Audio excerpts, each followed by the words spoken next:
you want to learn how to cook? Yeah. Can you teach me? Sure. Really? Thanks a lot.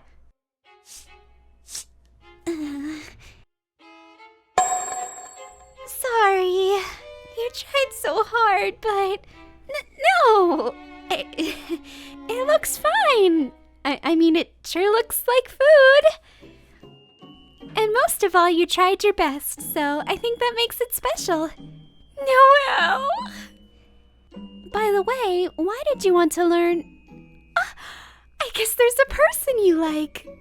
To tell you the truth, I was thinking that I should repay your kindness, but I screwed it up again.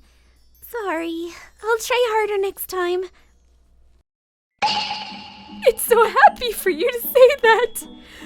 I should finish your gift. Noelle, you don't have to do that. Don't push yourself.